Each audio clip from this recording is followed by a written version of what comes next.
Cold Iron, Coltain Dasim Ultor, if the legends speak true. Dujek One Arm, Admiral Nock, Kaz Davor of the Crimson Guard, Inishgan, who once led the Graal. Cold Iron, hard, sharp. It is held before you, and so you reach. You reach and are stuck fast. Cold Iron, the warchief's soul. It either rages with the fire of life or is cold with death. Hot iron is as the sun's fires, as the desert's heat, as the breath of the whirlwind goddess herself.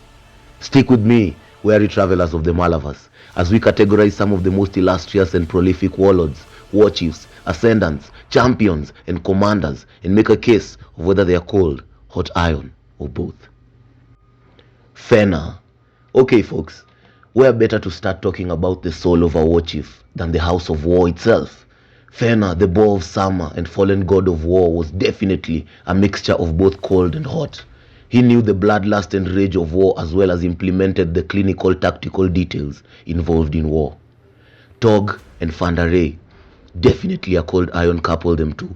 The ability to wait for millennia to be reunited and how Tog used Tok the Younger's soul to escape his imprisonment in the realm of chaos. Also, as the oldest gods of war, they are probably annealed to the chaotic aspects of war as time went by. Trich, a god of war whose blood and soul runs as hot as the fires of Telas. Trich ascended with so much rage that the bloodlust within him even overwhelmed his mortal sword.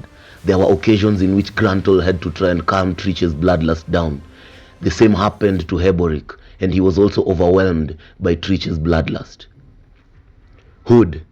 Can't seem to have a conversation without throwing in Hood in there, can we? The king of the Icehold and former king of death is definitely cold iron, though the circumstances in which led him to declare war on death before his ascendancy to being the god were hot iron aspected. With his aligned aspects being death and ice, and his penchant for extreme patience when waiting out plans such as the training of Dasim, the death of Whiskey Jack, among others, makes him more aligned with a cold iron soul. Panion. No need to dive deep into this one. His desire for vengeance and retrieving his sister made him form a theocracy that converted the common folk to cannibals and caused a war that led to the decimation of Dujek's army and by extension, the very last of the bridge banners. Skinner. My mind brain had a hard time deciding with this one, and I still don't have a decision yet. This former champion of the Crimson Guard didn't seem to embody either cold or hot iron, and instead seemed to rely on his devastating martial prowess and also in some way being able to fend off sorcerous attacks. In a flashback of his interaction with the Malazan armies during the Conquest Wars shows him relentlessly killing despite the potential magics and the potent magics being thrown at him. Tral Sengar, among the most tragic characters in the entire series, having no luck in love, life or family. Tral seemed to have an insanely high ceiling when it came to battle and single combat as well. He seemed to get over his shunning easy enough despite carrying permanent psychological and physical scars. This will land him straight into the cold iron category. Kalor, the cast, probably the oldest and most astute military mind in the entire series. A man capable of instinctively changing the course of battle with a mere glance at the battlefield. Okay, enough of me blowing steam up Kalor's stun. His battle abilities made him squarely on the cold iron side, but don't let that fool you. Kalor is extremely vengeful enough to be the only individual to have cast gods, and not one, but three. So yeah, he definitely falls on both. Kasa Olong, Witness, a Toblakai ascendant with the insane resolve and ability for combat. He has displayed an uncanny ability to make strategy both in interactions and also battle.